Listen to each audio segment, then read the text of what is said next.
They taught their officers to hunt in the shadows of forgotten neighborhoods, where justice was measured in quotas and human dignity could be bought for the price of a promotion.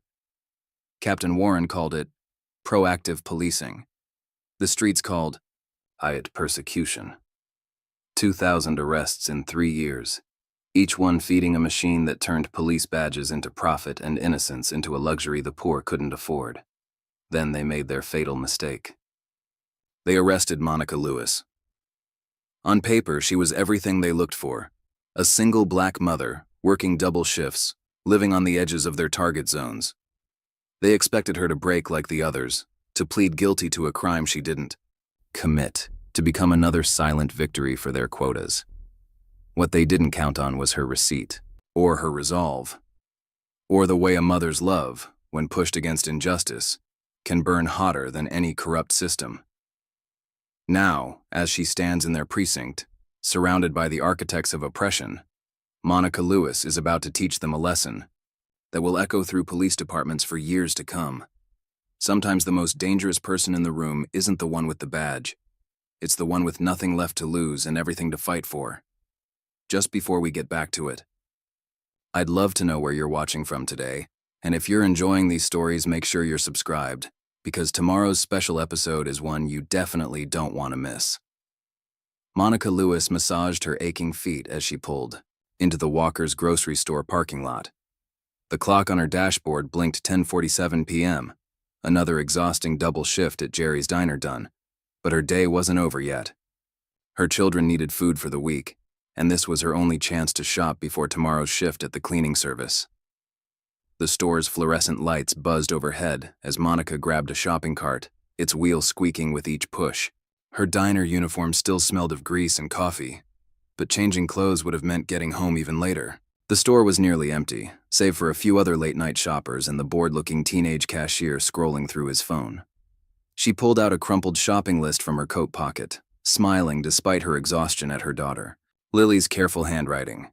Bread, eggs, milk was written in wobbly letters with "chocolate milk please" added at the bottom, surrounded by little hearts. 10-year-old Lily and her brother Marcus, 12, had been so understanding lately about their mother's long hours, never complaining when dinner was late or when they had to spend evenings with elderly Mrs. Green from next door. Got to make this quick, Monica muttered, heading for the produce section. She'd gotten efficient at these late-night shopping runs, knowing exactly which aisles to hit and which brands offered the best value. Store-brand cereals instead of the fancy boxes her kids saw on TV. The slightly bruised apples sold at a discount. Day-old bread that would still make perfectly good sandwiches.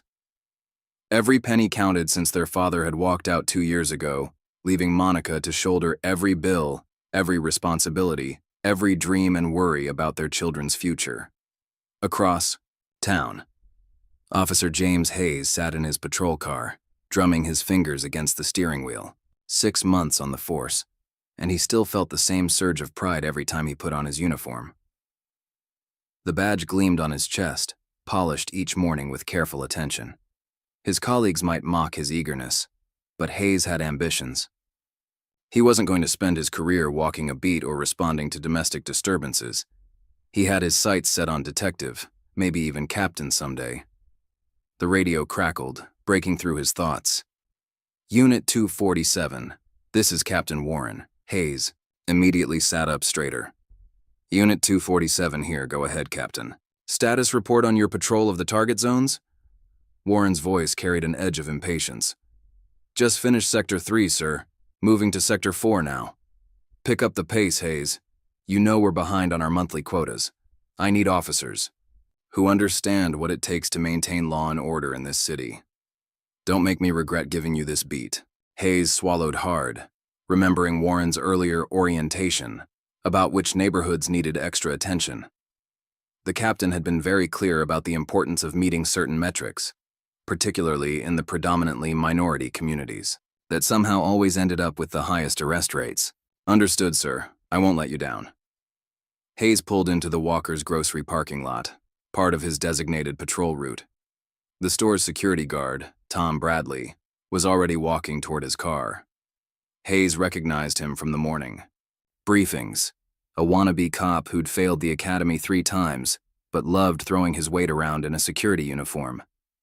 Bradley leaned down to Hayes' window, his voice dropping conspiratorially. "Glad you're here, officer. Got a suspicious one inside. Black female. Been wandering the aisles for a while. Probably stuffing merchandise in her coat." Hayes felt his pulse quicken. This could be his chance to show Warren he understood how things worked in this precinct. "Thanks for the heads up. Description? Dark blue coat, jeans, looks like some kind of waitress uniform underneath. Been watching her on the cameras. Something ain't right about how she's moving through the store." Inside, Monica was at the checkout counter, carefully counting out bills from her worn wallet. Each item had been selected with precision, staying within her tight budget while ensuring her children would have enough to eat for the week. The teenage cashier barely looked at her as he scanned the items, more interested in his phone than the late-night customer. "That'll be $73.42, he mumbled. Monica counted out the exact amount, tucking the receipt safely in her pocket. Her grandmother had taught her long ago to always keep receipts, especially when shopping. Late at night. "Better safe than sorry," she'd said. And Monica had learned the wisdom of those words over years of being followed in stores, questioned about purchases, treated with suspicion for simply trying to feed her family. The automatic doors whooshed open as Monica stepped into the cold night air, grocery bags balanced in both hands. Her mind was already racing ahead to home. Marcus needed help with his math homework, and Lily had been fighting a cold. Maybe she could squeeze in a bedtime story if they were still awake. "Ma'am, stop right there!" The sharp command froze Monica in place. She turned to find Officer Hayes approaching, his hand resting deliberately on his holster. Her heart began to pound, but she forced herself to remain calm, remembering every warning her mother had given her about these situations. "Is there a problem, officer?" she asked, keeping her voice steady and polite. "Put those bags down slowly and keep your hands where I can see them." Hayes moved closer, his rookie nervousness masked by aggressive authority. "We've had reports of shoplifting." Monica carefully set down her groceries, her hands trembling slightly. "Sir, I have my receipt right here in my pocket. I paid for everything." "Don't reach," Hayes barked, causing her to flinch. "Keep those hands up." "Please," Monica's voice cracked slightly. "The receipt is right here. I didn't do anything wrong, but—" Hayes was already calling for backup. His earlier uncertainty transformed into righteous certainty. This was proper policing, he told himself. This was maintaining order in the target zones, just like Warren wanted. "Mama! Mama!" The desperate cries shattered the night air. Monica's heart dropped as she saw Marcus and Lily running across the parking lot, Mrs. Green hurrying behind them as fast as her arthritis would allow. The elderly woman had been watching the kids in her apartment just around the corner, waiting for Monica to return with groceries. "Stay back!" Hayes shouted at the approaching children, his hand tightening on his holster. Lily burst into tears at his tone, while Marcus froze in place, his young face contorted with confusion and fear. "Please," Monica begged, her composed facade crumbling as she watched terror overtake her children's faces. "They're my babies. Just let me explain. Stop resisting." Hayes grabbed her arm, spinning her around roughly. The grocery bags toppled as he pushed her against his patrol car, sending oranges and apples rolling across the dark asphalt. The chocolate milk carton burst, creating a brown puddle that reflected the store's harsh lighting. "I'm not resisting," Monica gasped as handcuffs clicked around her wrists, cold metal biting into her skin. "The receipt is in my right pocket. Please just look." Mrs. Green had reached the children now, pulling them close as they sobbed. Her voice shook with outrage as she addressed Hayes. "Officer, this is absolutely ridiculous. I've known Monica. For years, she's a hard-working mother who—" "Step back, ma'am," Hayes ordered, his face flushed with adrenaline, and something that might have been shame if he'd let himself feel it. "This is a police matter." A small crowd had begun to gather in the parking lot. Several people had their phones out, recording the scene. A young woman in scrubs, presumably just off her own late shift, stepped forward with anger in her voice. "She has her receipt. I was right behind her in line. I saw her pay for everything." "Anyone interfering will be arrested for obstruction," Hayes announced, maintaining his grip on Monica's arm. She had stopped struggling. Her body slumped in. Defeat as she watched a week's worth of carefully budgeted groceries scattered across the ground. The bread was crushed, eggs broken, precious dollars wasted while her children screamed. "Mama, please." Lily's voice had grown hoarse from crying. "Please don't take my mama."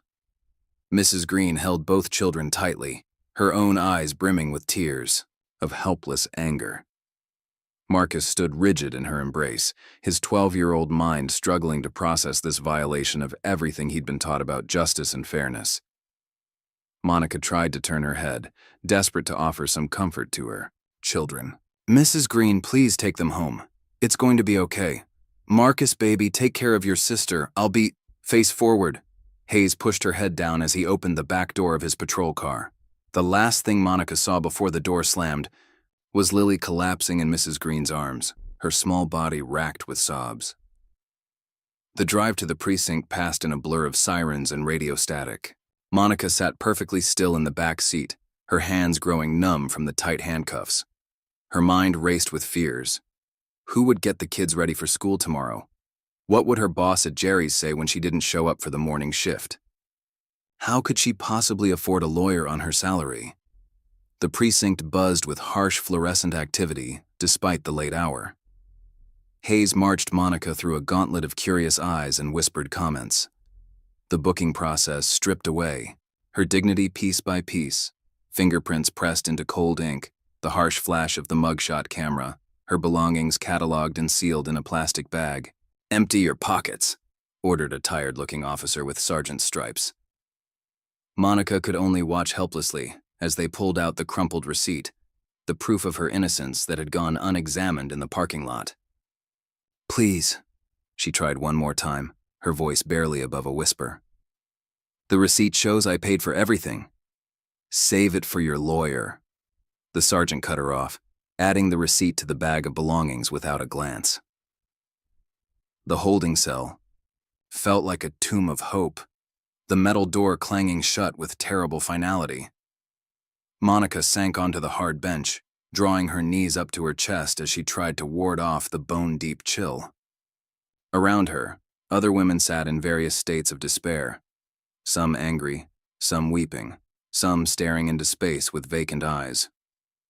In the bullpen, Hayes typed his report with energetic efficiency, the words flowing easily as he constructed the official narrative. Subject displayed suspicious behavior, made furtive movements when approached, resisted lawful commands. This was what Captain Warren wanted, after all. This was how you proved yourself worthy of advancement. Excellent work. Tonight, Hayes, Warren's voice made him look up from his computer screen.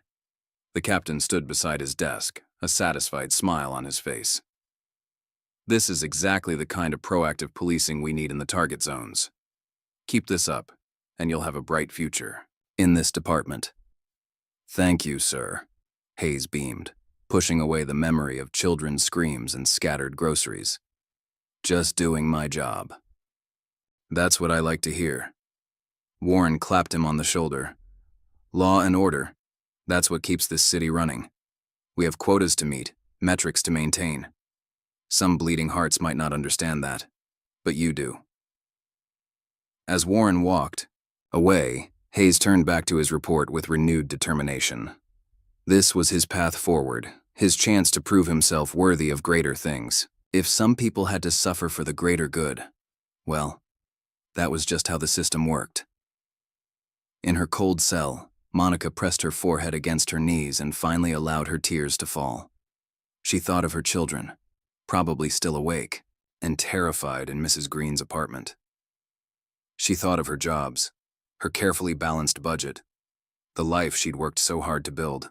One moment, one officer's decision, and everything was crumbling. But beneath her fear and despair, something else was taking root. Determination. She knew she was innocent. She knew this wasn't right. Somehow she would fight this. Somehow, she would make them see the truth.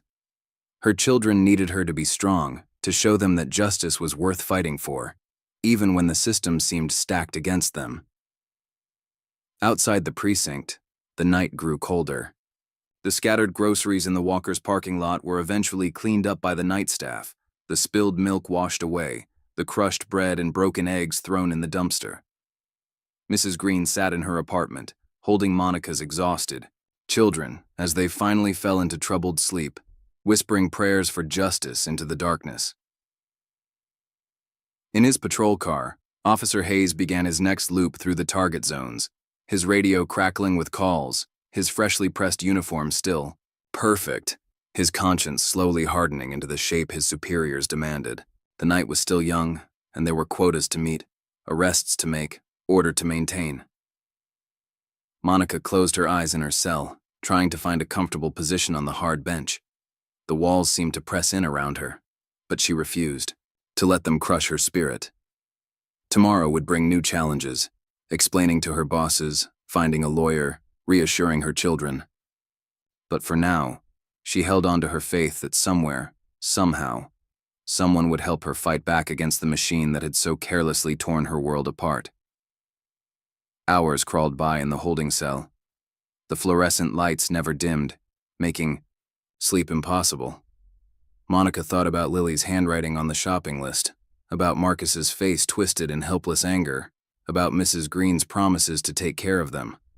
She thought about the receipt in the property bag, such a small piece of paper to carry the weight of her innocence. She thought about Officer Hayes and wondered if he would sleep well tonight, if the sound of her children's screams would haunt his dreams as they now haunted her waking moments. Morning light filtered through the precinct's grimy windows as Monica was finally released, her belongings returned in a plastic bag. The local news vans were already gathering outside, their satellite dishes reaching toward the sky like hungry birds. Her heart sank when she saw her mugshot plastered across their screens. The words, "Local mother arrested for theft," scrolling. Beneath, Mrs. Green waited in the lobby, her weathered face tight with worry. "The children are at school," she said, pulling Monica into a fierce hug. "I made sure they ate breakfast, but they barely slept." "Oh, Monica, this isn't right." Monica's fingers trembled as she checked her phone. 27 missed calls. Her bosses, her children's school, numbers she didn't recognize. One voicemail from Jerry's diner stood out. "Given your situation, we'll need to find someone more reliable." Outside, reporters swarmed like locusts. "Mrs. Lewis, any comment on your arrest? Sources say you have a history of shoplifting. Care." "To respond? That's a lie." Monica's voice cracked with exhaustion and anger. "I've never stolen anything in my life."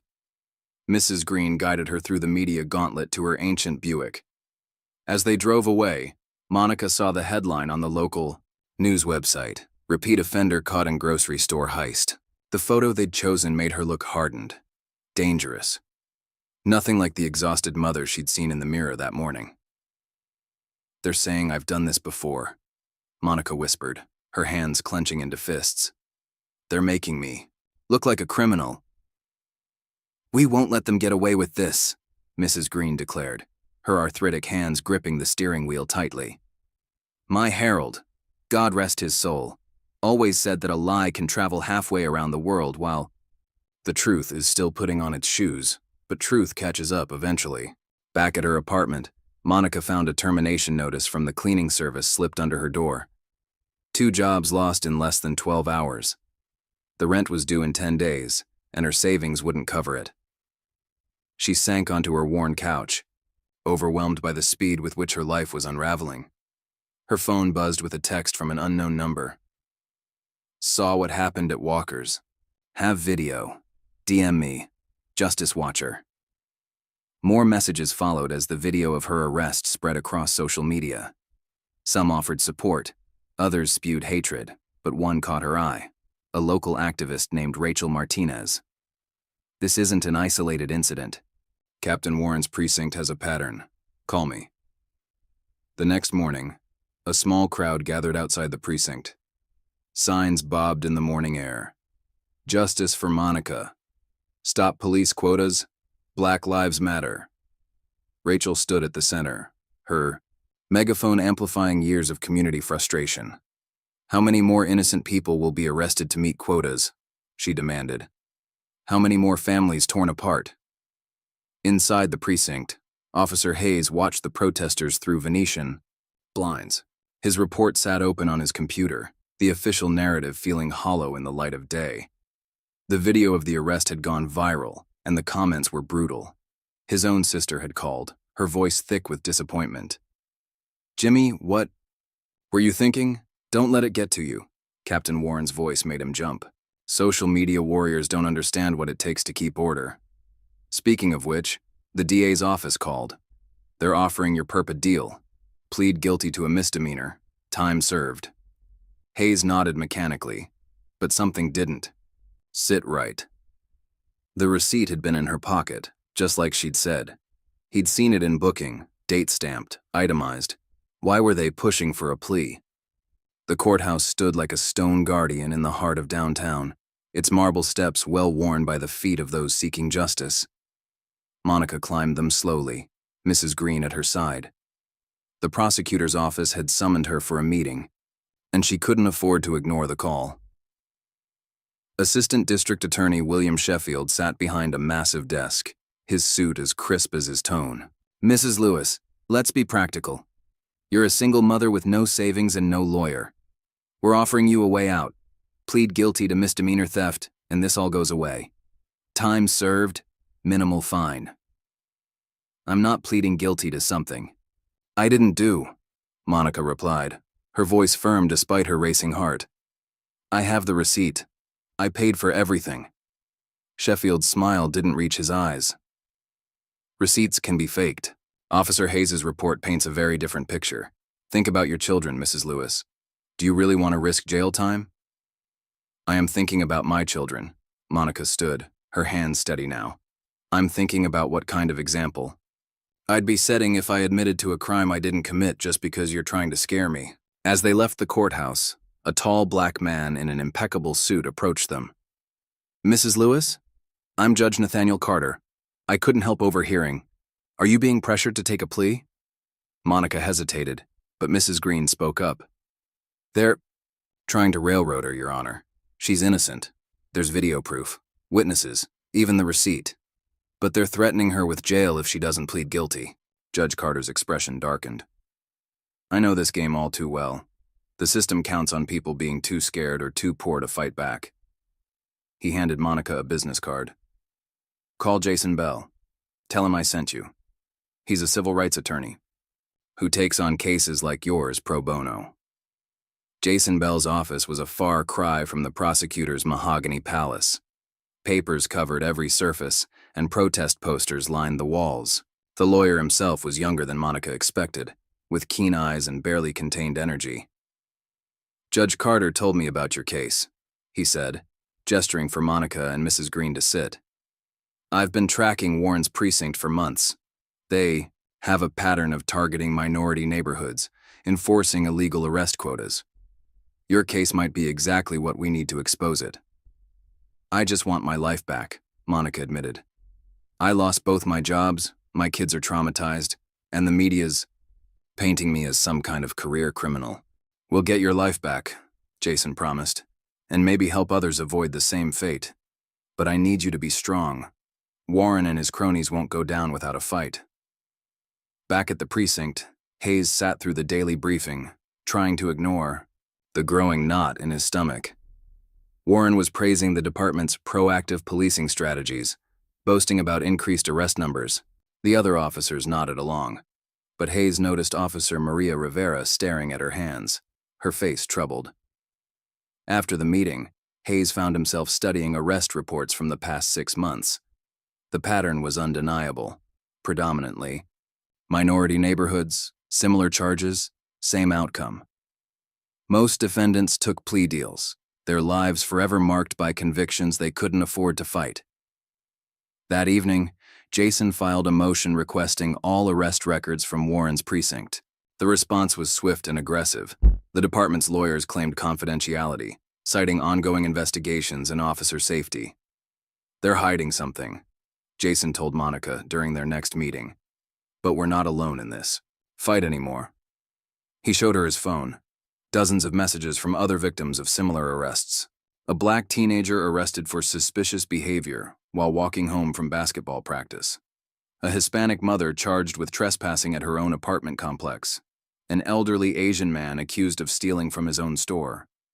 Rachel's activist network had been documenting these cases for years, building a database of Warren's targets. Now, with Monica's case gaining attention, more victims were coming forward. Judge Carter watched the case files pile up on his desk, each one a story of lives disrupted by quotas and prejudice. He'd seen this pattern before, watched too many. Innocent people plead guilty because they couldn't afford justice. Not this time. The motion for discovery is granted, he announced in a packed courtroom. The department will provide all requested records within 7 days. Warren's face turned purple with rage. Hayes, sitting in the back of the courtroom, felt something shift inside him. The captain's anger wasn't about protecting officers or maintaining order. It was about protecting a corrupt system that profited from human misery. That night, Hayes couldn't sleep. The faces of Monica's children haunted him, their terror, their tears, their lost innocence. He thought about his own childhood dreams of being a cop, of protecting people and serving justice. When had those dreams twisted into this nightmare of quotas and false arrests? His phone buzzed, a message from Officer Rivera. "We need to talk, not at the precinct. It's about Warren's quotas." Monica tucked her children into bed, their small apartment now feeling both safer and more fragile. Lily still had nightmares about the arrest, and Marcus had grown quiet, watchful. But tonight, for the first time since that terrible night, Lily had smiled at dinner. "Mama," she whispered as Monica kissed her forehead. "Are the bad policemen going to come back?" "No, baby," Monica promised, her heart aching. "And they weren't all bad, just confused. Sometimes people do wrong things because they're scared or because someone tells them they have to. But there are good people helping us now, fighting, to make things right." "Like Mr. Bell?" Marcus asked from his bed. "And Judge Carter?" "Yes, like them, and like Mrs. Green, and Rachel, and all the protesters. Sometimes it takes a whole community to fix something that's broken." As her children drifted off to sleep, Monica checked her phone. Jason had texted. More victims had come forward, each story adding to the pattern of abuse. The media narrative was shifting. Questions being asked about Warren's methods, about quotas, about systemic racism in law enforcement. Tomorrow would bring new challenges, another court hearing, more media attention, the constant struggle to find new work while fighting for justice. But tonight, watching her children sleep peacefully, Monica felt something she hadn't experienced since the night of her arrest. Hope. In his apartment across town, Hayes stared at his polished badge, wondering when it had become a symbol of oppression rather than protection. His phone screen glowed with Officer Rivera's message, offering a chance at redemption. At doing what? Was right instead of what was ordered. The web of corruption that had ensnared Monica Lewis was beginning to unravel, its threads pulled loose by the combined efforts of a determined mother, a principled judge, a passionate lawyer, and a community that refused to remain silent. But Warren's power ran deep, and the fight for justice was far from over. Outside the precinct, the protest signs had multiplied, their messages echoing through the streets. No more quotas. Justice for all. The system must change. Rachel led the growing crowd in chants that reached through the precinct walls, demanding accountability, demanding change. Monica's story had become a rallying cry, a spotlight illuminating the dark corners of a broken system. But as she lay in bed, that night her children safely asleep in the next room, she knew that the hardest battles still lay ahead. Warren wouldn't surrender his power easily, and the corrupt web he'd woven through the department would resist being torn apart. Yet something had shifted in the city's consciousness. More voices were joining the chorus for change, more evidence emerging of Warren's corrupt practices. The truth was finally catching up, and its footsteps echoed like thunder through the halls of power. Jason Bell sat at his cluttered desk, surrounded by towers of case files and cold coffee cups. His computer screen displayed an email from Walker's grocery store. "We regret to inform you that the surveillance footage from the night in question has been accidentally deleted during routine system maintenance. Accidentally deleted my foot, he muttered, reaching for his phone to call Monica. Before he could dial, a text message appeared from an unknown number. North parking lot. Midnight. About Warren's quotas. Come alone. The night air carried a chill as Jason waited in his car, engine off, watching shadows play across the empty parking lot. A figure emerged from the darkness. Officer Maria Rivera, still in uniform, her shoulders tense with nervous energy. Thanks for coming, she said, sliding into the passenger seat. I can't be seen talking to you. Warren has eyes everywhere. Tell me about the quotas, Jason replied, his recorder discreetly running. Rivera's hands twisted in her lap. It started small, suggestions about which neighborhoods needed extra attention. Then came the bonuses, cash incentives for officers who met certain performance metrics. Warren called it productivity enhancement. How many innocent people were arrested? Hundreds, maybe thousands. Most took plea deals because they couldn't afford to fight. Rivera pulled out a flash drive. This is a copy of Warren's ledger. He tracks everything: arrest numbers, racial, demographics, bonus payments. He's careful never to put it on official servers. Back at his office, Jason pored over the ledger's contents. The numbers told a damning story. Systematic targeting of minority neighborhoods, financial rewards for aggressive officers, careers made and broken based on arrest quotas. Meanwhile, Monica faced her own battles. Marcus came home from school, with a split lip, his eyes dark with suppressed rage. Baby, what happened? Monica touched his face gently, her heart breaking at his flinch. Tommy Peters said you're a criminal, Marcus muttered. Said his dad saw it on the news. Said we don't belong here anymore. Lily huddled in the corner of the couch, her homework untouched. The other kids won't play with me at recess, she whispered. They say their parents told them to stay away. Monica pulled both children close, feeling their small bodies tremble, with confusion and hurt. Listen to me, she said firmly. What they're saying isn't true. Sometimes people believe lies because they're scared or because they don't know better. But we know the truth, and we're going to fight for it. That evening, Jason visited Monica's apartment, bringing pizza and the grim news about the surveillance footage. They're trying to bury the evidence, he explained, watching Marcus pick listlessly at his slice. But Officer Rivera came forward. She's given us proof of Warren's quota system. Will it be enough? Monica asked, her voice heavy with exhaustion. The strain of unemployment and legal battles had left dark circles under her eyes. We're getting there. Judge Carter ordered the release of arrest records, and my team is analyzing the pattern. Warren's bonuses weren't just unethical, they were illegal. We just need to prove it.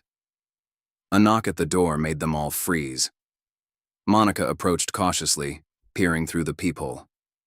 A manila envelope lay on her doormat. No sender in sight. Inside was a handwritten note. Back off or your kids might have more trouble at school.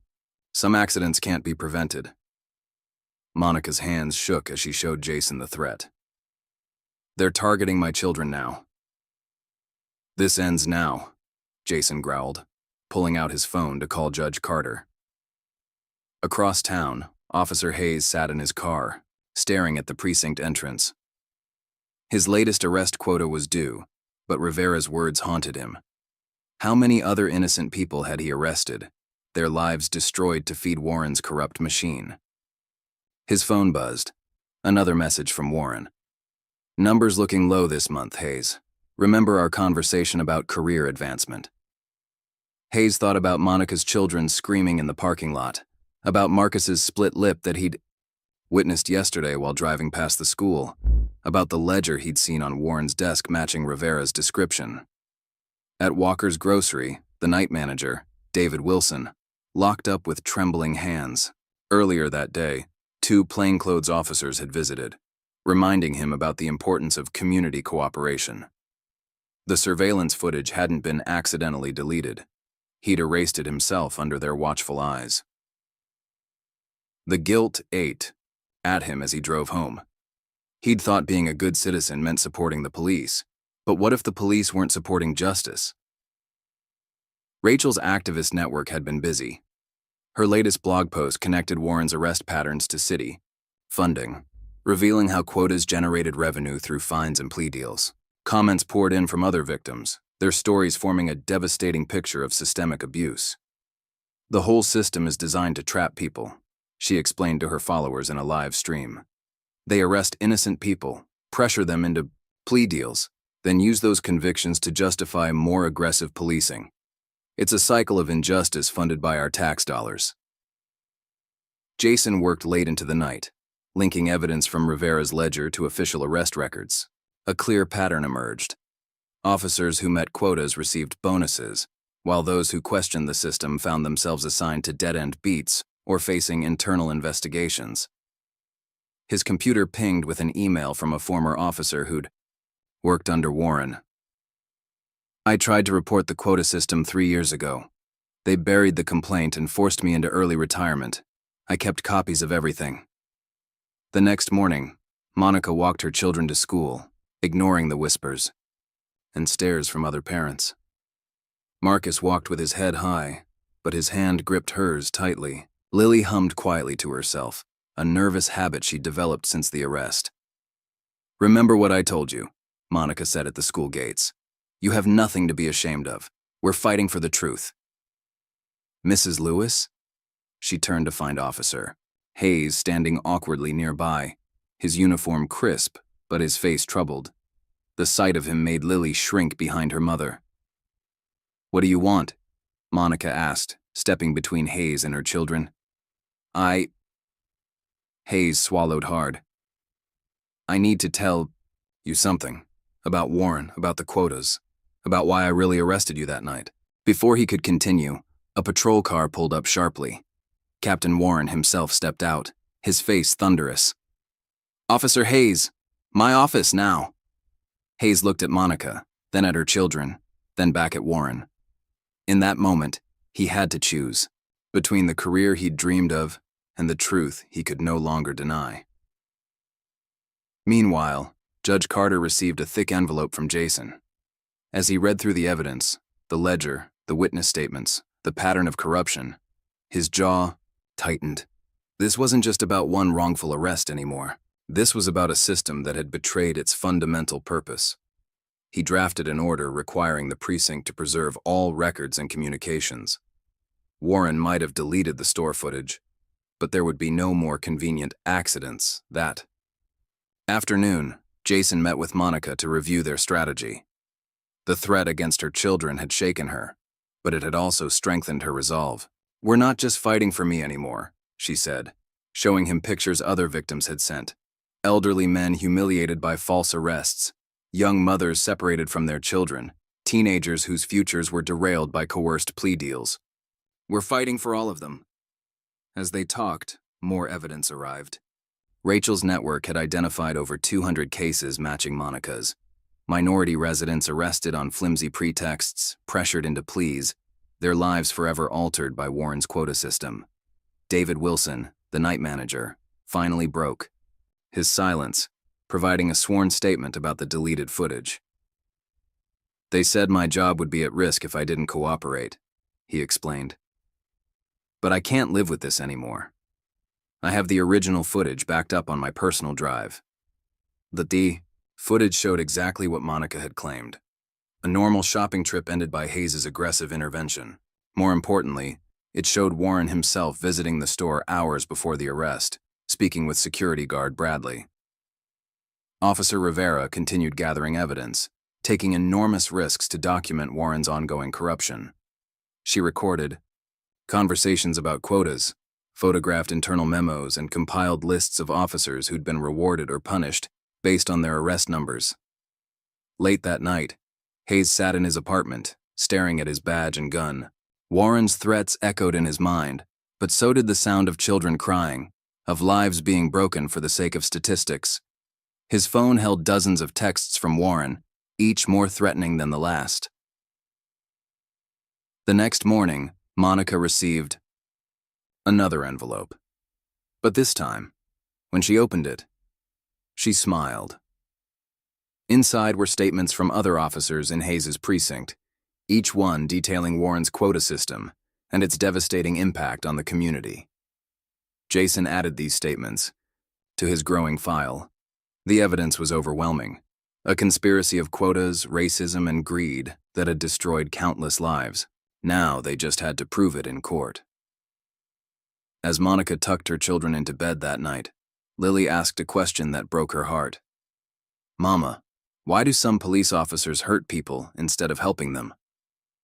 "It's complicated, baby," Monica answered, carefully. "Sometimes people forget why they chose their jobs. They forget that their power is supposed to help people, not hurt them. But there are good police officers too, ones who remember. And when the bad ones do wrong things, it's up to everyone else to stand up and say no." "Like you're doing?" Marcus asked from his bed. "Like we're all doing," Monica corrected him. "Me, Mr. Bell, Judge Carter, Officer Rivera, even Officer Hayes now. Sometimes it takes a whole community to fix something that's broken." Across the city, others were joining the fight. David Wilson gave his statement to the press, exposing the coercion behind the deleted footage. Former victims of Warren's quota system came forward, their stories filling Rachel's blog and local news reports. Hayes sat in his car outside the precinct, Rivera's words ringing in his ears. "We took an oath to protect and serve, not to destroy. Lives for bonuses." His hand hovered over his phone, Judge Carter's number ready to dial. One call would change everything. His career, his life, the entire system he'd been part of. In his chambers, Judge Carter reviewed the mounting evidence. The pattern was clear, the corruption undeniable. Tomorrow, he would issue an order that would shake the department to its foundations. But tonight, he said a prayer for all those whose lives had been damaged by Warren's corrupt machine. Monica stood at her window, watching the city lights flicker in the distance.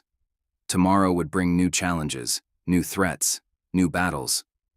But tonight, she felt stronger than ever. The truth was emerging, justice was awakening, and change was coming. In the darkness of his office, Warren sat surrounded by shredded documents, his empire crumbling around him. But even as he destroyed evidence, more was being created. His own. Officers were turning against him, their conscience finally outweighing their fear. The web of corruption was unraveling, its threads pulled loose by the courage of those who dared to stand against it. Tomorrow would bring revelation and reckoning, but tonight, the truth gathered strength in the shadows, waiting for its moment to shine. Morning sunlight streamed through the courthouse windows as Monica straightened her borrowed suit jacket. Mrs. Green had insisted on lending it to her, along with a pair of sensible shoes that pinched her toes. "You look like what you are," the elderly woman had declared. "A respectable woman fighting for justice." The courtroom buzzed with tension. Community members filled the gallery, many wearing "Justice for Monica" buttons. Rachel's activists lined the back wall, notebooks ready. Reporters sketched quick portraits of the scene, their pens scratching against paper since cameras weren't allowed. Jason Bell arranged his files at the defense table, each document a piece of the puzzle they'd assembled. Monica sat beside him, her hands folded tightly in her lap. She could feel Warren's glare from across the room, where he sat with the prosecution team, his usual confidence now tinged with worry. Officer Hayes waited in the witness room, his testimony scheduled for the morning session. His hands trembled slightly as he reviewed his notes. The weight of his badge felt different now, a burden rather than an honor. Judge Carter entered, his robe swaying with each deliberate step. "Court is now in session," the bailiff announced. The room fell silent, holding its collective breath. Assistant District Attorney Sheffield rose, his opening statement smooth as polished marble. "Ladies and gentlemen of the jury, this is a simple case of theft and resisting arrest. The defendant, Monica Lewis, was caught attempting to leave Walker's grocery store with unpaid merchandise. When confronted by Officer Hayes, she became combative." "Objection." "Your Honor," Jason interrupted. "Counsel is testifying rather than providing an opening statement." "Sustained," Judge Carter ruled. "Mr. Sheffield, please restrict yourself to what you intend to prove." Sheffield adjusted his tie, momentarily thrown. The state will prove that Officer Hayes had probable cause to arrest Mrs. Lewis, that she resisted a lawful arrest, and that her claims of innocence are merely an attempt to avoid responsibility for her actions. When Jason stood to deliver his opening, his voice carried the weight of every document they'd uncovered, every witness who'd come forward. This case isn't about shoplifting. It's about a system that turns innocent people into criminals to meet quotas. We will prove that Mrs. Lewis was targeted, arrested, and prosecuted, not because she committed any crime, but because she was in the wrong place, at the wrong time, with the wrong skin color. Officer Hayes was the first witness called. He walked to the stand stiffly, avoiding Monica's eyes. After being sworn in, he faced Sheffield's questioning. Officer Hayes, please describe the events of the night in question. Hayes swallowed hard, looking at his hands. I received a call about a suspicious person at Walker's Grocery. The security guard, Tom Bradley, reported possible shoplifting in progress. And what did you observe when you arrived? Hayes paused, his rehearsed testimony dying in his throat. He looked at Monica, at her children sitting with Mrs. Green in the gallery, at Warren's threatening glare. I observed Mrs. Lewis leaving the store with grocery bags. Did she appear suspicious? No, sir. She appeared to be a mother finishing her shopping. Sheffield's eyes narrowed. Officer Hayes, isn't it true that she reached for something when you approached her? She tried to show me her receipt, Hayes replied, his voice growing stronger. She told me repeatedly that she had proof of purchase, but I didn't listen. I was more concerned with meeting quota, with making an arrest. Move to strike, Sheffield barked. Non-responsive. Overruled, Judge Carter interjected. The witness may explain his actions. Jason's cross-examination revealed the full truth. Hayes described the quota system, the pressure from Warren, the targeting of minority neighborhoods. His voice shook as he recounted how many lives he'd damaged in pursuit of advancement. Why are you telling us this now? Jason asked. Hayes looked directly at Monica for the first time. Because I can't lie anymore. Because what I did was wrong. Mrs. Lewis was innocent. The receipt was in her pocket. I arrested her because she fit the profile Warren told us to target, because I wanted to impress him, because I forgot why I became a police officer in the first place. During the lunch recess, Jason received an urgent text from Rachel. She'd obtained the recovered surveillance footage from David Wilson, showing Warren's visit to the store before Monica's arrest. The judge allowed it into evidence over Sheffield's strenuous objections. The footage played on the courtroom's monitors. The gathered crowd watched as Monica shopped carefully, paid for her groceries, and was subsequently arrested despite her attempts to show the receipt. More damning was the earlier footage of Warren speaking with Bradley, pointing out Monica when she entered the store. The state's case is built on racism and quotas, Jason argued. Mrs. Lewis wasn't arrested for committing a crime. She was arrested for being black in what Captain Warren designated as a target zone.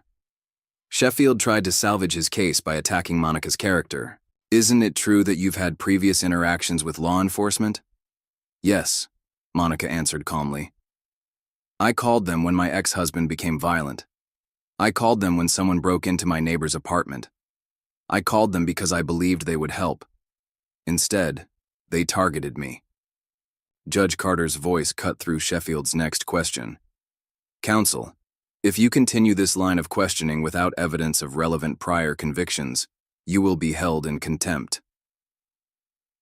The afternoon brought Officer Rivera to the stand. She detailed the quota system's operation, supported by years of documented evidence.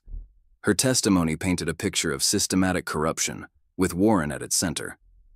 Officers who met quotas received cash bonuses, she explained.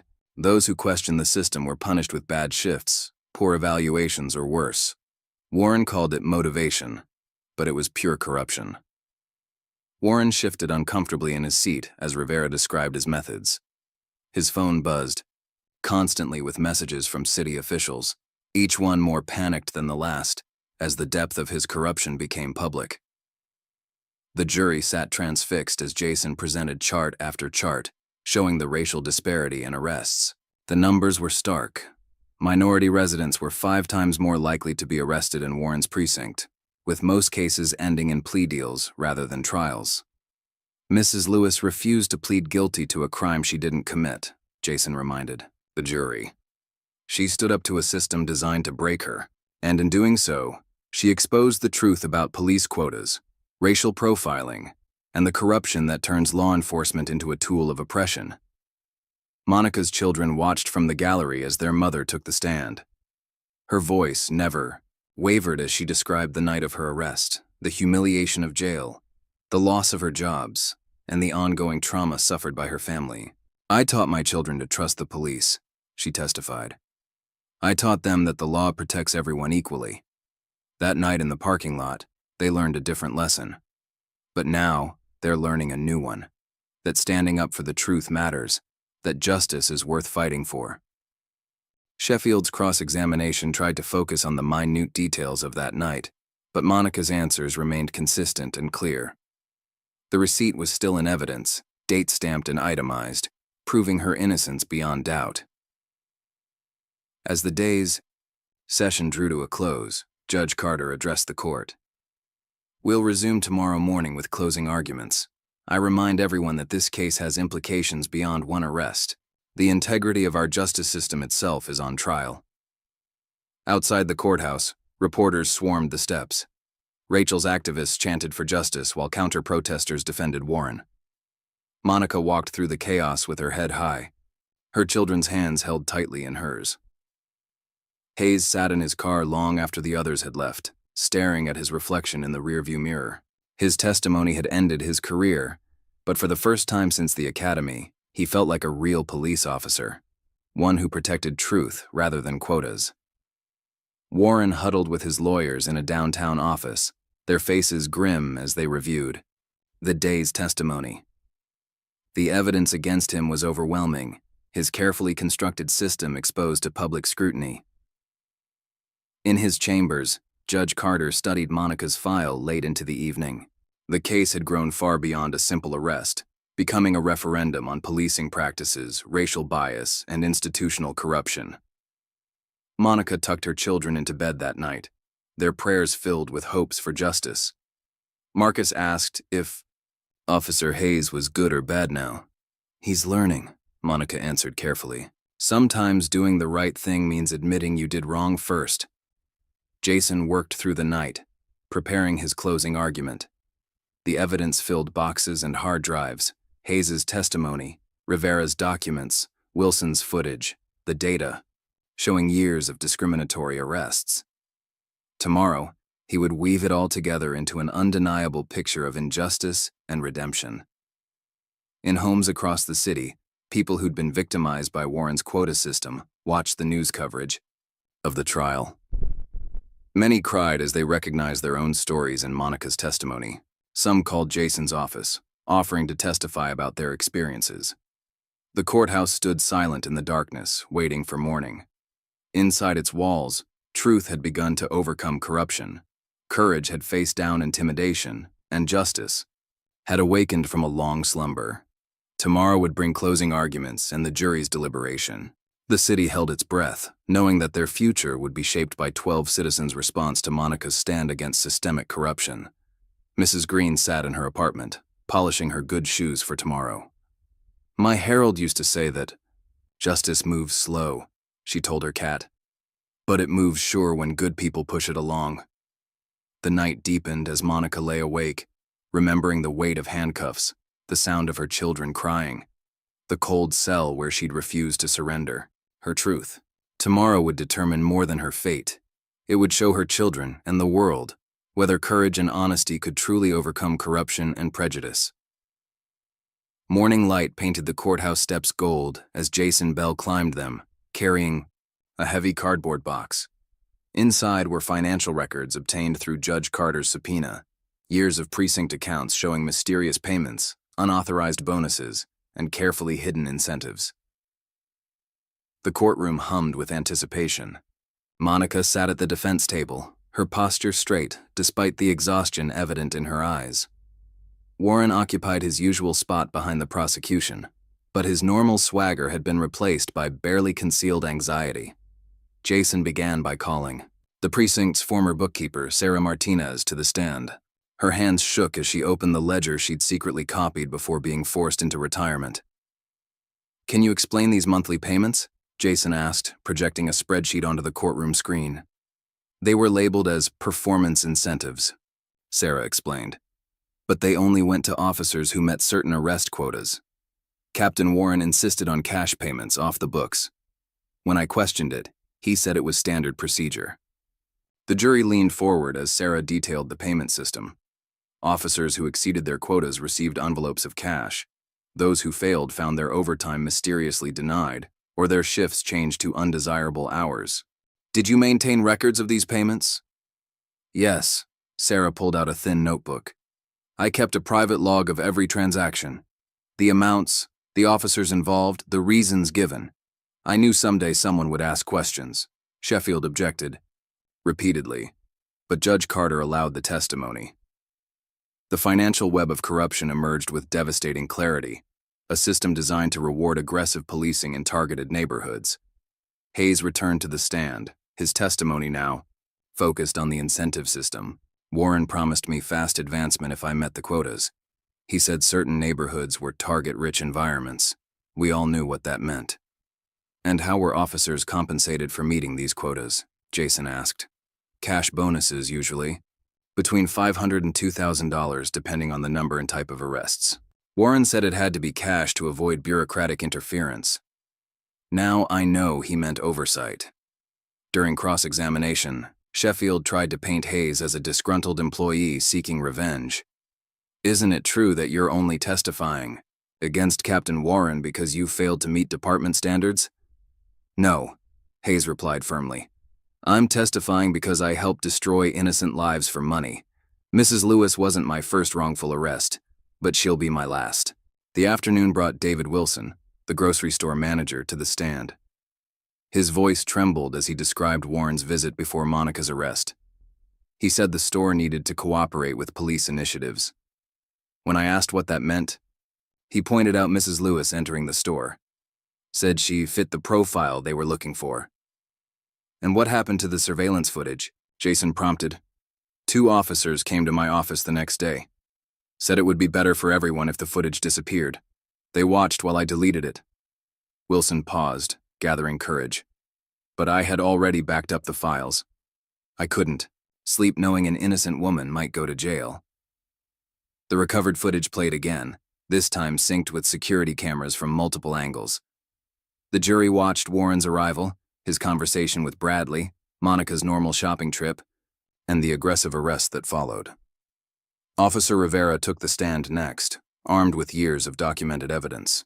She described how Warren had built his corrupt empire, using quotas and financial incentives to turn police officers into profit generators. "The system targeted minority neighborhoods," she explained. Warren called them high-yield zones. Officers were encouraged to make arrests for minor infractions or on flimsy pretexts. The goal wasn't public safety. It was meeting quotas. Sheffield's cross-examination grew increasingly desperate. "Officer Rivera, isn't it possible these payments were legitimate performance bonuses?" "No." Rivera's voice was firm. "They were. Bribes to violate people's rights. We arrested innocent people like Mrs. Lewis because it meant extra money in our pockets. Warren created a system that turned police officers into predators. The evidence mounted as Jason introduced internal emails, text messages, and departmental memos. Warren had carefully built his quota system over years, insulating himself with layers of deniability while pressuring officers to generate arrests." Monica watched from the defense table as her case expanded beyond her own arrest. Each witness revealed new depths of corruption, new layers of systemic abuse. Her children sat in the gallery with Mrs. Green, their young faces solemn as they absorbed the proceedings. During a brief recess, Jason received an urgent call from Rachel. Her network had uncovered financial connections between Warren and city officials, including campaign contributions linked to arrest statistics. Warren wasn't just corrupting the police department, Jason told Monica. He was selling aggressive, Policing as a political tool. More arrests meant more funding, more power, more influence. Back in session, Jason called an unexpected witness, former officer Michael Thompson, who'd been forced out of the department 3 years earlier after questioning Warren's methods. "I reported the quota system to Internal Affairs," Thompson testified. 2 days later, Warren called me into his office, said if I pursued the complaint, certain incidents from my past would come to light. When I refused to back down, those incidents were mysteriously discovered. I was given a choice: retire quietly or face investigation. The jury listened intently as Thompson described how Warren had systematically removed officers who questioned his methods while promoting those who embraced them. The pattern was clear: a deliberate transformation of law enforcement into a profit-driven enterprise built on racial profiling and false arrests. Warren's face grew increasingly pale as his carefully constructed system was exposed. His phone buzzed constantly with messages from political allies desperately trying to distance themselves from the growing scandal. During another recess, Monica overheard 2 jurors talking in the hallway. "It's not just about one wrongful arrest anymore," one whispered. "The whole system is corrupt." Jason's next witness was a forensic accountant who'd analyzed the precinct's finances. Using complex charts and graphs, she demonstrated how arrest quotas correlated with budget increases, political donations, and officer promotions. "The data shows a clear pattern," she explained.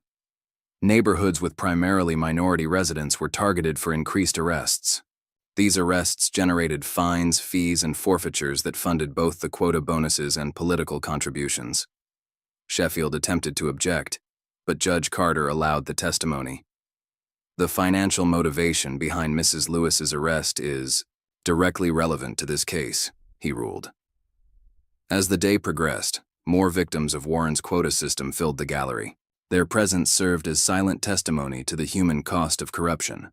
Lives derailed by false arrests, families torn apart by coerced plea deals, communities devastated by aggressive policing.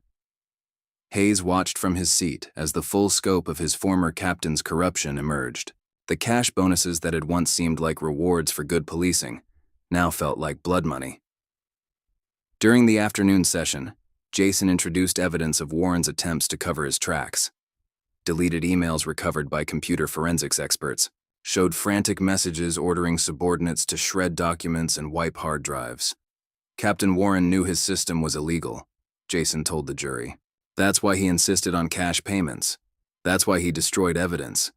That's why he threatened anyone who questioned his methods. Monica's testimony took on new significance as the final witness of the day. She described how Warren's quota system had nearly destroyed her family. The jobs lost, the reputation damaged, the trauma inflicted on her children. "I wasn't arrested because I committed a crime," she said clearly. "I was arrested because I was worth money to them. My children watched their mother being handcuffed because Captain Warren needed to meet his quotas." Sheffield had no questions on cross-examination. The evidence was too overwhelming, the corruption too blatant to explain away. As court adjourned for the day, Judge Carter made an unprecedented announcement. "In light of today's testimony, I am referring this matter to the FBI for investigation of civil rights violations and criminal corruption." Outside the courthouse, reporters swarmed the steps as Rachel led protesters in chants for justice. Warren slipped out a side door, his lawyer shielding him from cameras while refusing to comment. Monica walked to Mrs. Green's car with her head held high, her children close beside her. The elderly woman had tears in her eyes as she hugged them. "All truth always rises," she said softly, "like cream to the top of milk. Might take time, but it always rises." That evening, Jason worked late in his office, preparing for the next day's proceedings. The evidence boxes surrounding him told a story of systemic corruption, of power abused and justice perverted.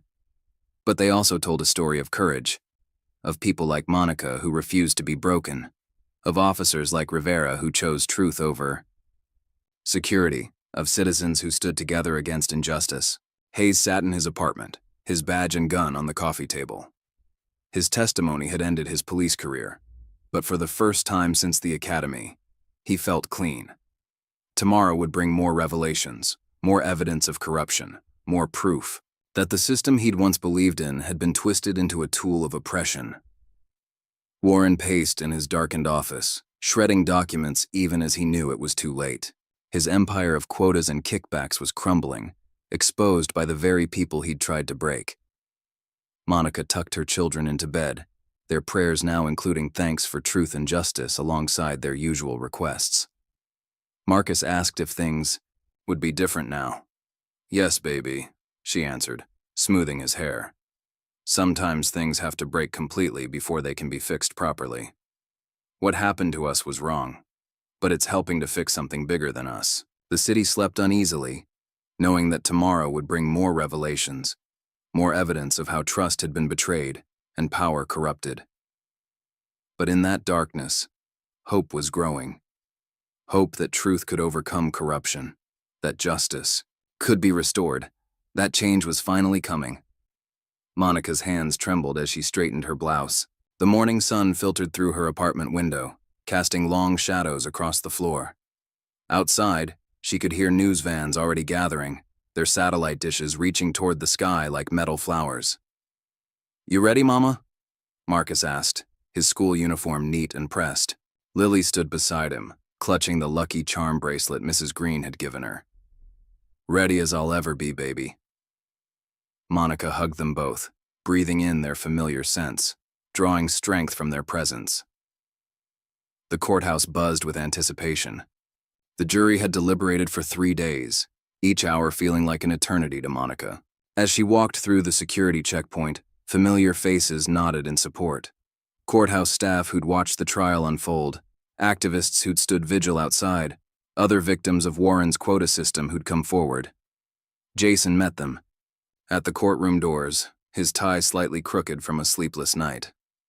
"Whatever happens," he whispered to Monica, "you've already won. The truth is out." Inside, the gallery filled quickly. Rachel's activists occupied one side, their Justice for Monica buttons catching the fluorescent light. On the other side sat police officers, some supporting Warren, others there to witness justice. Officer Rivera sat directly behind Monica, her presence a silent reminder of the courage it took to break the blue wall of silence. Warren arrived flanked by lawyers, his usual confidence replaced by barely concealed fear. The evidence against him was overwhelming. Years of financial records, witness testimonies, recovered documents, and surveillance footage painting a damning picture of systematic corruption. Judge Carter entered, his robe sweeping behind him. The room fell silent as the bailiff called out, "All rise! Court is now in session. Bring in the jury," Carter ordered, his voice carrying the weight of justice about to be served. 12 faces filed in, avoiding eye contact with both Monica and Warren. The foreperson, a middle-aged teacher, handed a folded paper to the bailiff, who delivered it to Judge Carter. "In the matter of State versus Monica Lewis on the charge of shoplifting, how do you find?" The foreperson stood. "Not guilty." Monica's children grabbed Mrs. Green's hands tightly as tears began flowing freely in the gallery. "On the charge of resisting arrest?" "Not guilty." Relief flooded through Monica's body as Jason squeezed her shoulder. But Judge Carter wasn't finished. "Given the evidence presented during this trial, I am taking the extraordinary step of ordering the immediate arrest of Captain James Warren on charges of corruption, conspiracy, civil rights violations, and obstruction of justice." The courtroom erupted as federal marshals moved toward Warren. His face turned ashen as handcuffs clicked around his wrists, the same sound that had haunted Monica's nightmares. "You can't do this," Warren sputtered. "I was maintaining order, following department policies." "The policies were corrupt," Judge Carter responded, his voice cutting through the chaos. "And you were their architect." Officer Hayes approached the bench. Hayes walked forward, his shoulders straight despite the weight of his actions. "Yes, Your Honor. You are hereby remanded into federal custody pending charges of perjury, false arrest, and conspiracy. Your cooperation will be noted at sentencing." As Hayes was led away, he paused near Monica. "I'm sorry," he said softly. "What I did to you and your family." I'll spend the rest of my life trying to make it right. Monica nodded, understanding that redemption often begins with acknowledgement of wrong. Judge Carter continued, his voice resonating with authority. This case has exposed a cancer within our justice system, a system of quotas that turn police officers into predators, targeting minority communities for profit. This ends today. He turned to Monica. Mrs. Lewis, on behalf of the court, I offer our deepest apologies for the injustice you've endured. Your courage in fighting this corrupt system has opened the door for reform. Rachel's activists erupted in cheers as Monica hugged her children, their small bodies trembling with emotion. Mrs. Green wiped tears from her eyes, whispering prayers of thanksgiving. Outside the courthouse, reporters thrust microphones toward Monica. How does it feel to be vindicated? She gathered her thoughts, remembering all the nights she'd lain awake wondering if justice would prevail. This isn't just about me. It's about every person who's been wrongly arrested, every family traumatized by corrupt police practices. Today shows that truth can overcome injustice if we're brave enough to stand for it.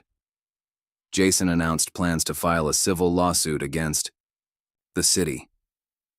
The quota system didn't just hurt Monica, it damaged countless lives. We'll ensure every victim receives compensation and that systemic changes are implemented. Rachel's network had already begun documenting other cases, creating a database of lives affected by Warren's corruption. Her latest blog post went viral, detailing the human cost of quota-based policing and demanding comprehensive reform. The mayor held an emergency press conference, desperately trying to distance himself from the scandal. I am shocked and appalled by these revelations. We will cooperate fully with federal investigators and implement immediate reforms. But Rachel's research had already exposed connections between City Hall and Warren's corrupt practices. Campaign contributions tied to arrest statistics, emails discussing productivity metrics, evidence that the mayor's office had ignored complaints about quota-based policing. Federal investigators descended on the precinct, seizing computers and documents. Officers who had participated in Warren's system began coming forward, hoping to avoid prosecution by cooperating. Monica walked down the courthouse steps, holding her children's hands. The morning sun felt warmer somehow. The air, cleaner. Mrs. Green waited by her car, ready to drive them home. What happens now, Mama? Lily asked, her voice small but hopeful. Now we heal, baby, and we help others heal too. Sometimes good things come from bad situations if we're brave enough to stand up for what's right. That evening, Monica's apartment, filled with supporters celebrating the verdict. Rachel brought food from local restaurants that had followed the trial. Jason discussed plans for the civil suit while Mrs. Green entertained the children with stories. Officer Rivera arrived late, having spent the day helping federal investigators. They're finding more evidence every hour, she reported. Warren's corruption went deeper than anyone imagined. The next morning's headlines told the story. Justice prevails. Corrupt police captain arrested. Quota system exposed. Calls for reform grow. Mother's courage breaks blue wall of silence. Monica sat at her kitchen table, reading messages from other victims of Warren's system. Each story echoed her own. False arrests, coerced pleas, lives disrupted by quotas and corruption. But now they had hope, a path to justice opened by her refusal to accept injustice. In his jail cell, Warren faced the consequences of his actions. His empire of quotas and kickbacks had crumbled, exposed by the very people he'd tried to victimize. The sound of cell doors closing reminded him of all the innocent people he'd sent behind bars. Hayes sat in federal custody, writing a detailed confession of every wrongful arrest he'd made under Warren's system. Each name represented a life he'd helped damage, a wrong he needed to right. Judge Carter worked late into the night, drafting orders for systemic reforms. The quota system hadn't just corrupted one precinct, it had infected the entire concept of justice. Change would require more than arrests and convictions. It would demand a complete reimagining of law enforcement. Rachel's activists gathered outside the precinct, their signs now calling for specific reforms. End arrest quotas. Community oversight now. Police for justice, not profit. The federal investigation expanded, following trails of corruption through City Hall and beyond. Each document revealed new connections, new compromises, new betrayals of public trust. Monica tucked her children into bed that night, their prayers filled with gratitude for justice served. Marcus asked if everything would be different now. Change takes time, she answered truthfully. But today showed that it's possible when people stand together for what's right. In homes across the city, families watched news coverage of the verdict. Parents held their children closer, remembering Monica's courage. Communities began organizing, determined to ensure that quotas and corruption would never again masquerade as law enforcement. Mrs. Green sat in her apartment, smiling as she watched the evening news. Harold would be proud, she told her cat. Justice moved slow, but it moved sure. The night deepened as the city processed the day's events. In the darkness, hope bloomed like flowers through concrete. Hope for reform, for healing, for a justice system worthy of its name. Monica stood at her window, watching the city lights flicker. The verdict had changed more than her life. It had cracked the foundation of systemic corruption. Tomorrow would bring new challenges, but tonight she could rest, knowing that truth had prevailed, that courage had been rewarded, that justice was possible even in the darkest times. The stars shone down on a city transformed by one mother's refusal to accept injustice. In precincts across town, officers contemplated their own roles in maintaining or challenging corrupt systems. In community centers, activists planned next steps in the fight for reform. In homes touched by quota-based policing, families began to hope for healing and restitution. Summer air carried the sounds of the city: traffic, distant sirens, children playing in spite of everything. Monica closed her window, knowing that tomorrow would bring new battles for justice. But tonight, truth had won. Tonight, courage had triumphed. Tonight, hope lived again. Autumn leaves scattered across the courthouse steps as Warren and Hayes entered for their sentencing hearing. 3 months had passed since Monica's vindication, months filled with federal investigations, plea deals, and a steady stream of revelations about the depth of corruption within the police department. Warren's trial had been brief but devastating. Former officers testified about his quota system, financial experts traced millions in illegal payments, and community members shared stories of lives destroyed by wrongful arrests. The evidence left no room for doubt. Judge Carter's courtroom was packed as he prepared to deliver the sentences. Monica sat in the gallery between Mrs. Green and Jason, watching the men who had nearly destroyed her life face accountability. James Warren, Judge Carter began, his voice heavy with authority. You transformed law enforcement into a profit-driven enterprise that targeted minority communities. You corrupted officers under your command, betrayed public trust, and caused untold harm to innocent citizens. Warren stood rigid, his former arrogance replaced by defeated resignation. The court sentences you to 15 years in federal prison, without possibility of early release. Additionally, you are ordered to make restitution to all victims of your quota system. As Warren was led away, Hayes stepped forward. His cooperation with investigators had revealed crucial evidence, but accountability couldn't be avoided. Officer Hayes, Carter continued, your cooperation is noted, as is your evident remorse. However, you participated in numerous wrongful arrests, knowing they were unjust. The court sentences you to 5 years, with eligibility for parole after 3. Hayes nodded, accepting his punishment.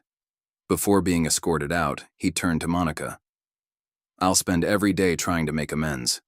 Outside, Rachel's activists celebrated the sentences with signs reading, Accountability Matters and Justice Served. The crowd included many of Warren's victims, their faces reflecting a complex mix of vindication and lingering pain. The city council chambers overflowed during a special session to address police reform. Monica testified about her experience, her voice steady as she described the human cost of quota-based policing. This isn't about punishing police, she explained. It's about creating a system that truly serves and protects everyone equally. The council passed a comprehensive reform package, including elimination of all arrest quotas, mandatory body cameras, independent oversight committee, community policing initiatives, regular audit of arrest patterns, enhanced training on racial bias, JASONs. Civil lawsuit against the city reached a historic settlement. Monica received substantial compensation, but more importantly, the agreement mandated systemic changes in law enforcement practices. The settlement isn't just about money, Jason announced to reporters. It's about ensuring this never happens again. The funds allowed Monica to move her family to a better neighborhood and start a small business. But she didn't stop fighting for change. With Rachel's help, she established a foundation to support victims of wrongful arrests and advocate for police reform. The Foundation for Police Accountability works to bridge the gap between law enforcement and communities, Monica explained during the opening ceremony. We believe in justice that serves everyone. Officer Rivera played a crucial role in rebuilding trust between police and citizens. Her testimony had helped dismantle Warren's corrupt system, and now she led training sessions on ethical policing. We took an oath to protect and serve, she reminded fellow officers. That means standing against corruption, even when it wears a badge. The precinct underwent a complete reorganization.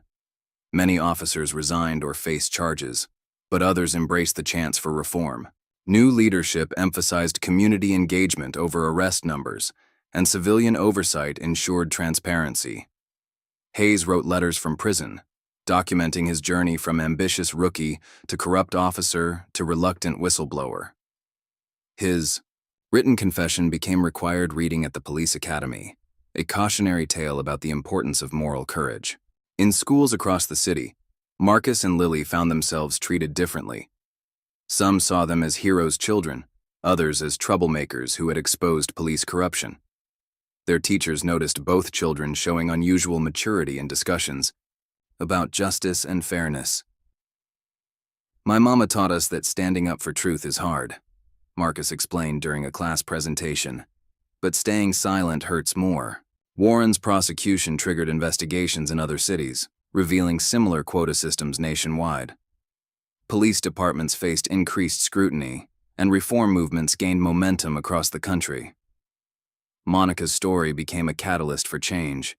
She traveled to speaking engagements, sharing her experience with community groups, law enforcement agencies, and civil rights organizations. Change starts with one person refusing to accept injustice, she would say. But it takes an entire community to transform that refusal into reform. The mayor resigned amid revelations about his knowledge of Warren's corrupt practices. His replacement, a former civil rights attorney, prioritized rebuilding trust between city government and minority communities.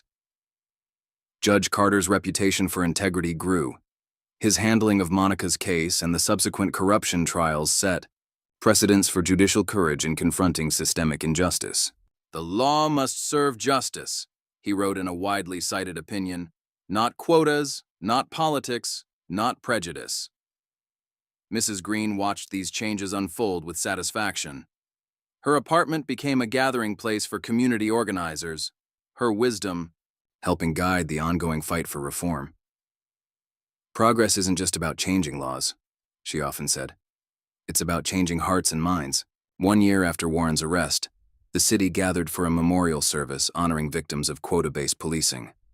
Families shared stories of loved ones imprisoned, lives derailed, trust shattered. But they also spoke of healing, of communities, united in demanding change. Monica stood at the podium, her children beside her, addressing the gathered crowd. A year ago, I was just a mother trying to feed her children. Today, we're all part of something larger, a movement to ensure justice serves everyone equally. The Foundation's work expanded, offering legal aid, counseling, and advocacy support to families affected by police misconduct. Each case represented another chance to transform pain into progress. Hayes watched news coverage of these changes from his prison cell, writing detailed accounts of how Warren's system had corrupted the department. His testimonies helped other cities identify and eliminate similar quota practices. Rachel's network of activists grew into a powerful force for accountability, monitoring police practices and advocating for continued reform. Their documentation of cases helped prevent backsliding into old patterns. Officer Rivera developed new training programs emphasizing ethical decision-making and community engagement. Young officers learned to measure success by lives improved, rather than arrests made. The precinct's transformation became a model for departments nationwide. Visitor groups toured the facilities, learning about community policing initiatives and civilian oversight mechanisms. Marcus excelled in school, his experiences fueling an interest in law and justice. Teachers noted his thoughtful contributions to discussions about civil rights and social change. Lily's nightmares about the arrest gradually faded, replaced by pride in her mother's courage. She started a student group promoting understanding between youth and law enforcement.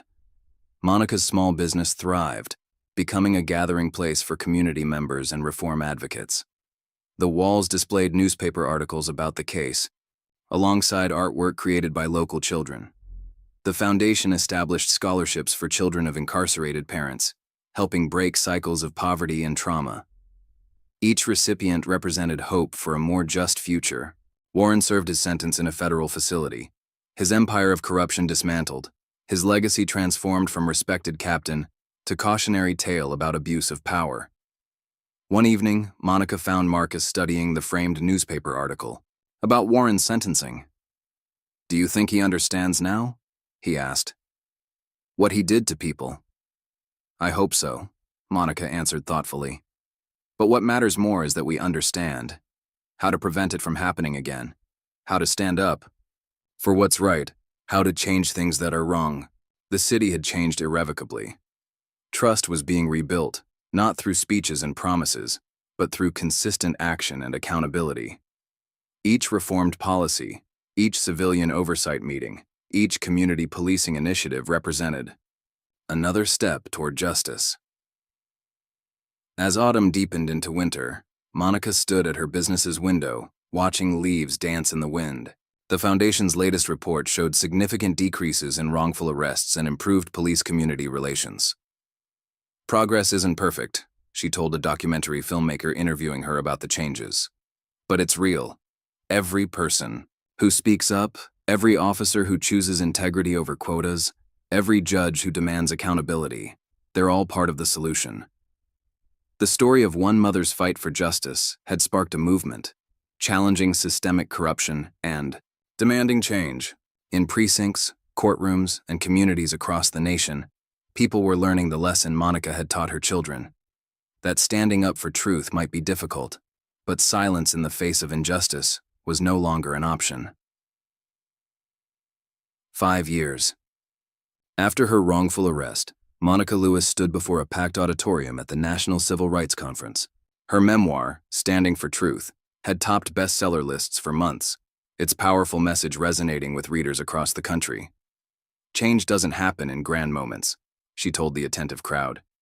"It happens in small choices, in everyday courage, in refusing to accept injustice as normal." My story began with a grocery store receipt, but it became about something much larger: the courage to stand up when systems fail us. In the front row, Marcus and Lily, now teenagers, watched their mother with pride. Marcus had just started college, majoring in law, with dreams of becoming a civil rights attorney like Jason Bell. Lily, a high school junior, led her school's social justice club and mentored children affected by police misconduct. Judge Carter sat nearby, his recent retirement allowing more time for advocacy work. His final years on the bench had established precedents for police accountability nationwide. Today, he would introduce Monica's keynote address about transforming law enforcement. "Mrs. Lewis didn't just win a case," he told the audience. "She sparked a movement that changed how we think about justice, accountability, and community policing." The Police Accountability Foundation, which Monica had established with her settlement money, now had offices in 12 cities. Their work had helped overturn hundreds of wrongful convictions and implement reform measures in police departments across the country.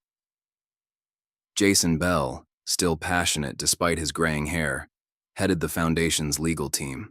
His office walls displayed framed newspaper articles about successful cases, each representing another life restored, another injustice corrected.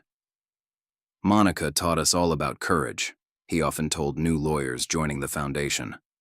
Not the dramatic kind you see in movies, but the quiet courage of standing firm when everything seems stacked against you.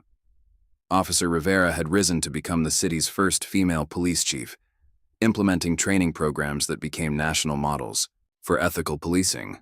Her emphasis on community engagement and accountability had transformed the department's culture.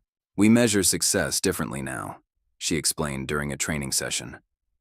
"Not by arrest numbers, but by trust built, problem solved, communities served."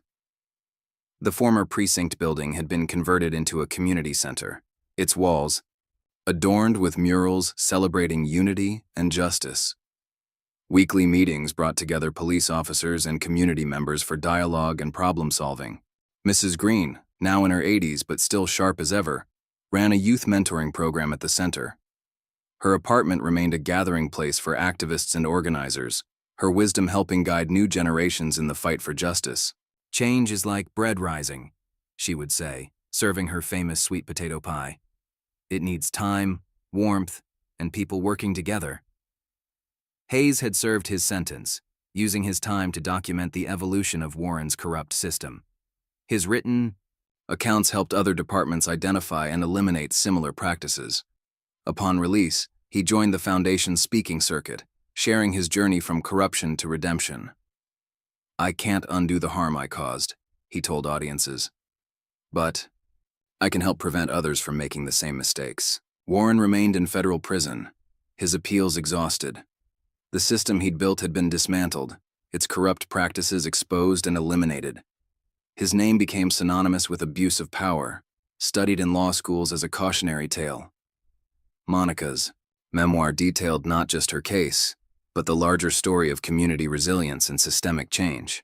Publishers had doubted its appeal, but readers responded to its message of hope and transformation. The book's success brought interview requests and speaking engagements, platforms Monica used to advocate for continued reform. She appeared on national news programs, testified before Congress, and consulted with police departments implementing changes. "The work isn't finished," she reminded audiences, "but we've proven that change is possible when communities unite and demand better." Marcus thrived in college, his childhood experiences fueling a passionate commitment to civil rights law.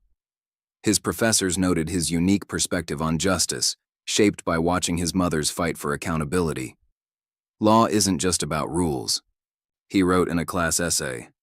"It's about protecting human dignity and ensuring equal justice. I learned that watching my mother stand up to a corrupt system." Lily's school activism earned national recognition. She organized conferences bringing together police officers and young people, creating dialogue where there had been fear and mistrust. "Mom taught us that change starts with understanding each other," she explained during a television interview. "We can't fix problems if we don't talk about them honestly." The Foundation's latest initiative focused on preventive measures, working with police academies to screen out candidates with authoritarian tendencies and strengthen ethical training. Research showed promising results in departments that adopted their recommendations. Rachel's grassroots network had evolved into a powerful advocacy organization, monitoring police practices and pushing for transparency.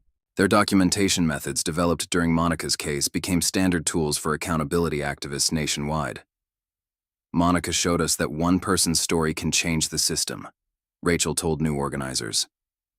"But it takes all of us working together to make that change last." The city itself had transformed. Community policing replaced aggressive enforcement, civilian oversight, ensured transparency, and regular dialogue sessions built trust between officers and residents. Monica's small business had grown into a successful restaurant, its walls displaying artwork from local children alongside newspaper articles about police reform. It became a gathering place for activists, officers, and community members working together for change. One evening, as she closed the restaurant, Monica found Hayes waiting outside. He'd completed his speaking tour and wanted to thank her before moving to another city to start fresh. "Your courage changed more than just the system," he said quietly. "It changed people like me." made us face what we'd become and choose a different path. The community center hosted regular meetings between police officers and local youth, breaking down barriers and building understanding. Officers learned to see the humanity in the communities they served, while young people discovered that badges didn't have to mean fear. Monica's calendar filled with speaking engagements, but she always made time for local groups starting their own reform initiatives. Her story encouraged others to stand up, speak out, and demand accountability. Change isn't something that happens to us, she told a group of community organizers. It's something we create together, choice by choice, day by day. The Foundation's scholarship program had grown, supporting education for children affected by police misconduct. Each recipient represented hope for a more just future, their success stories adding to the growing evidence that change was possible. Judge Carter's judicial philosophy influenced a new generation of judges, encouraging them to prioritize justice over procedure and recognize systemic barriers to equality. "The law must serve humanity," he wrote in his memoir, "not the other way around." Rivera's police department became a national model, hosting officers from other cities eager to learn about community-oriented policing. Their success proved that effective law enforcement didn't require quotas or aggressive tactics. The former precinct's community center hosted an anniversary celebration, marking 5 years of transformation. Residents shared stories of positive police interactions, of problems solved through dialogue, of trust slowly rebuilt. Monica watched her children grow into passionate advocates for justice, their childhood trauma transformed into purpose. Marcus's legal studies and Lily's activism represented hope for continuing progress. "You turned pain into purpose," Mrs. Green told her over tea. "That's the greatest victory of all." The national movement for police reform gained momentum, inspired by Monica's example of persistent, principled resistance to injustice. Other communities used her story as a blueprint for their own struggles. As Monica prepared to conclude her keynote speech, she looked out at the assembled crowd. Activists, officers, officials, and ordinary citizens united in the pursuit of justice. "5 years ago, I stood alone in a parking lot facing a system designed to break me. Today, we stand together, building something better. My story isn't just about what happened to me. It's about what happens when we refuse to accept injustice, when we stand together for change, when we believe in the possibility of a better system." The applause that followed carried the weight of lives transformed, of systems reformed, of communities healed. Monica's journey from wrongful arrest to national advocate had opened doors for countless others to demand and create change. Outside the auditorium, autumn leaves danced in the sigh breeze as Monica hugged her children close. Their future held challenges, but also hope. Hope born from the courage to stand for truth, the power of unity, and the persistent belief that justice was worth fighting for. What would you do if you faced a system designed to break you? Would you have Monica's courage to stand and fight? If this story moved you, give it a like. Subscribe for more powerful tales of ordinary people standing up to extraordinary injustice. And remember, sometimes the biggest changes start with the smallest acts of courage. Share this video if you believe in the power of one person to make a difference. Together, we can ensure stories like Monica's continue to inspire change.